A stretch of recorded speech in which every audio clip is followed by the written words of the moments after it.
Отырар апаты 1219 жыл. Орталығы Амударияда орналасқан алып әрі мықты мемлекет Хорезммен соғыспас бұрын Шыңғысхан Сырдарияға дейінгі алқапты басып алды. Енді ол әрі қарай батысқа жылжу үшін сыныққа сылтау ғана керек еді. Мұхаммед қайсар және жаужүрек моңғолдармен қарулы қақтығысынан кейін Шыңғыс ханды жете білу үшін Бехаддин Руди бастаған елшілерді аттандырды. Елшілерді жылы шыраймен қарсы алып, Шыңғыс хан Хорезм-Шахқа: "Ұлы Хорезм-Шах, сен батыстың әміршісі болсаң, мен шығыстың әміршісімін. Сенімен тату-тәтті көрші болуды өзіме парыз санаймын." Екі жақтың көпестері барып қайтып сауда жасап тұрсын деген мәлімдеме айтып жібереді. Бұған қоса Шыңғыс хан жауап ретінде өз елшілерін мол сый-сияпатпен Мұхаммедке аттандырды. Сыйлықтардың ішінде үлкендігі атанның өркешінде сом алтын бар еді. Елшілер Шыңғыс ханның Мұхаммедтің атақ даңқы мен жеңістері туралы қанық екенін, өз кезегінде Мұхаммедтің де Шыңғыс ханның жеңістері туралы естіп білетін болуы керек деген ойын айтты. Сондықтан даңқты әміршілер бейбіт өмір сүру қажет, ал Шыңғыс хан Мұхаммедті өзінің сүйікті ұлы ретінде санауға дайын екендігін жеткізді. Бұл сөздер Мұхаммедтің намысына қатты тисе керек. Көп ұзамай келісім бекітіліп, елшілер Моңғолияға оралды.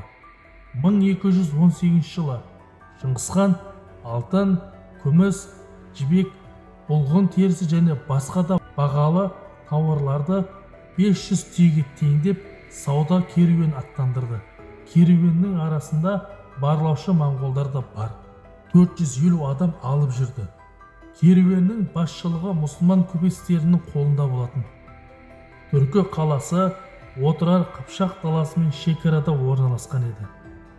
Қаланың билігі Хорезм-Шахтың сардары Қайырхан Иналчуктың қолында болатын. Көпестер осы қалаға табан тіреді. Олардың бекіністерді байқап көріп, шаһарды тіміскілеп, саудадан басқа жағдайларға да қызығушылық танытқандары күдік тудырды. Ол аздай даусыз болатын бақытсыздық туралы айтып, тұрғындарды дүрліктірді.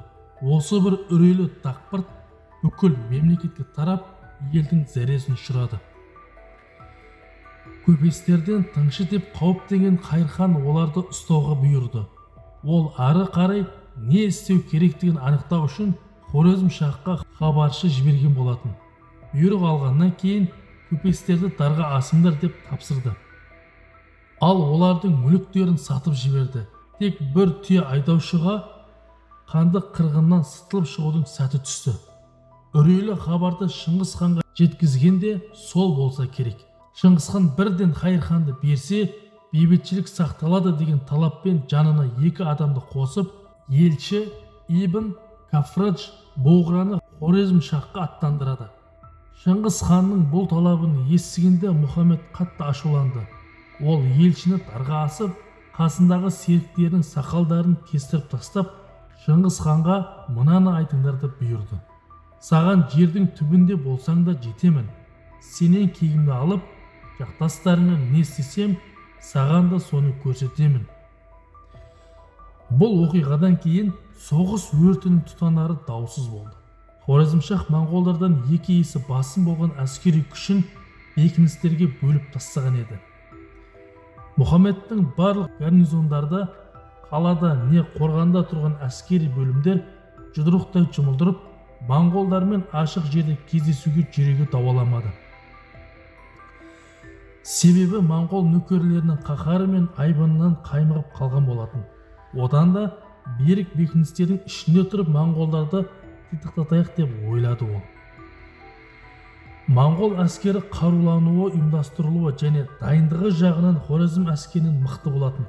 Хорезмнің ішкі саяси жағдайы қорғанысты ұйымдастыруға кедергі келтірді. Мұхаммед қолбасшыларына сенім арта алмағандықтан ірі күштерді бір жерге шоғырландырудан қорықты. Осы жағдайлар Хорезмнің жеңілісіне әкеп соқтырды. 1219 жылы көктемде Шыңғыс ханның 200 мыңдық әскері жорыққа шықты. Алдыңғы шепте Сүбедей, Жебе мен Тоғышардың жасақтары келе жатты. 6 айдан асып өткен олар аттарын жемдеп алу үшін жазды ертіс алабында өткізді. Тек 1219 жылы күзде әскер Отырарға таяп келді. Сол заманда өмір сүрген Ала-ад-Дин ата Мәлік Ювейни жаһанды жаулап алушының тарихы атты кітабында осы оқиғалар туралы былайша әңгімелейді. Алдымен олар, яғни моңғолдар, Отырар қаласына келіп, қаланың айналасына шатырларын тікті. Сұлтан Мұхаммед Хорезмшах Қайыр ханға өзінің шекаралық әскерінен 60 мың адам бөліп беріп, оған тағы да 10 мың адаммен Қараша Қажыпты көмекке жіберді. Ішке қамалы сыртқы бекіністер мен қала қабырғалары жақсы қорғалатын әрі біраз әскери қару-жарақ жинақталған болатын. Қайыр хан жасағымен бірге қала ішіндегі ұрыс үшін барлық дайындықты жасап, жаяу әскер мен салт атты сарбаздарды қақпа алдына орналастырды. Өзі қорғанның үстіне көтерілді де, кенет көз алдында тұрған көріністі көргенде таңғалғаннан бармағын тістеді. Бүкіл даланы сансыз әскер, үстіне сауыт жабылған аттар, оқ тиеген арбалар жауып кеткен екен. Жауынгерлер бекіністің айналасына бірнеше шеңбер болып орналасқан. Әскер толығымен жиналған екен. Шыңғыс хан қолбасшылардың әрқайсысын белгілі бір бағытқа аттандырады. Ол үлкен ұлын, яғни жошы, ержүрек әрі жігерлі нөкерлерден құралған бірнеше түменмен Жентке және басшылық кентке қолбасыларының бір қатарын Ходжент пен Бенакетке жіберді. Отырарды алатын әскердің басын Үгедей мен Шағатайды қалдырып, өзі Бұхараға бет алды. Отырардың билеушісі Хорезмшахтың наменгері Қайыр хан Шыңғыс ханның оған аяушылық танытпайтынын білді.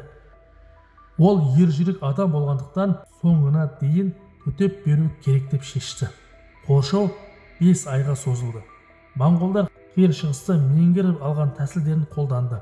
Жақын маңдағы елді мекендерден адамдарды жинап әкеліп, оларды қамал бекінісіне құлатуға, бекініс айналасындағы орды көмуге, жер асты жолдарын жасауға, соңдарында келе жатқан моңғолдарды жау оғынан қалқалап, қамал қабырғасына өрмелеуге салды.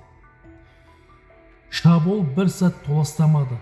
Моңғолдар катапульталарды алып келіп, қала қабырғаларының түбіне орнатты. Қамал мен қақпаға, қабырға түйгіштейін машиналарды жақын орналастыруға әрекеттенді. Қоршаудағылардың төбесінен жебе жаудырды. Ержүрек қорғаушылар да оқпен жауып қайырды. Қамалға шабуыл жасағандардың төбесінен шайырмен қайнап тұрған су құйып, жауды бөренемен, темірмен, кірпішпен қолға түскеннің бәрімен атқылап мұрттай ұшырды. Отырар қорғаушыларының 5 ай бойы асқан ерлік пен тойтарыс беруіне қарамастан моңғолдардың қала қамалын шабуылдауы бір күнде толастаған жоқ. Азық-түлік пен су қоры күн өткен сайын сарқылып, қорғану барған сайын қиындай түсті. Уәде етілген көмек те келмеді. Жауынгерлерді билеушілері Қайыр ханның ержүректігі қанаттандырды. Қайыр ханның сарбаздарының ішінде қыпшақтар көп болатын. Олар ат құлағында ойнауға келгенде моңғолдардан артық болмаса кем түспейтін және даланың сері жауынгерлеріне лайық барлық әдістерді шебер меңгерген. Бірақ бекіністің барлық қорғаушысы бірдей мықты емес еді. Үздіксіз қорғанумен өткен 5-ші ай аяқталуға жақын болатын. Отырарды қоршауға алғанға дейін бірнеше күн бұрын Хорезмшах көмекке жіберген Қараша Қажып 10 мың әскермен Софы хан қақпасынан шығып кетіп, моңғол әскері түнде тап осы қақпадан қалаға кірді.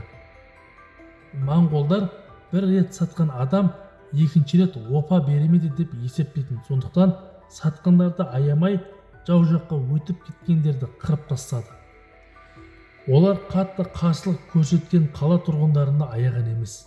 Моңғолдар қала көшелеріне тез жайылып кетті. Барлық жерде қатыгез ұрыстар қайнап жатты. Отырардың көшелерінде қан судай ақты. Ара түспек болған еркектерді шауып тастады.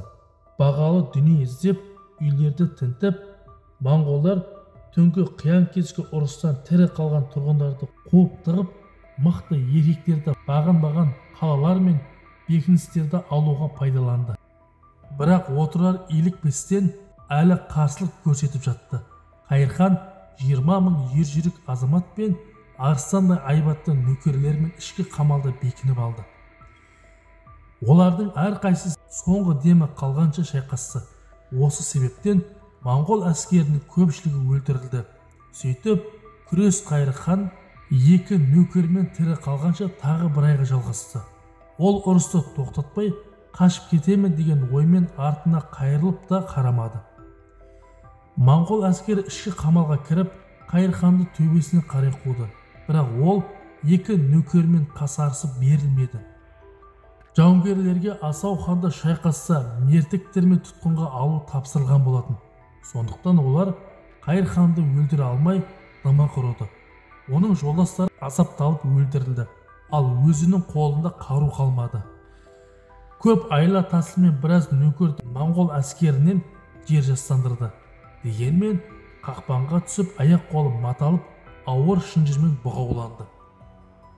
Отырардың құлағаны туралы естіген Шыңғысхан алдымен Қайырханды жеткізуді бұйырады.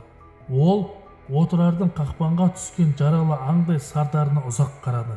Сосын қолына түтін деген ожа ұстаған жендет кіріп келді.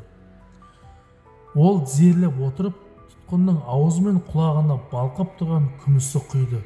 Отырардың соңғы қорғаушысы Қайырхан Инналчук осылай қаза тапты. Қала қамалы мен қабырғаларын жермен жексен еткен моңғолдар кетіп қалды. Әлемге көптеген ақындар мен ғалымдарды сыйлаған отырар жер бетінен осылай жоғалды. Отырар саңлақтарының ішіндегі ең даңқты адам, көзі тірісінде шығыс пен батыс данагөйлері екінші ұстаз атаған Әбу Насыр Мұхаммед әл-Фараби арабтар қаланы Фараб, яғни керемет деп атаған. Бұл атау қаланың затына лайық. Ол қайнаған базарымен, көк аспанға ұмсынған асқақ мұнараларымен, мешіттер мен медреселердің көгілдір күмбездерімен белгілі болған. Отырар ақындар, ғалымдар, қол өнершілер мен көпестердің ғана емес, екіншісі қала жауынгерлер қаласы, қыпшақ нөкерлерінің қаласы болған еді.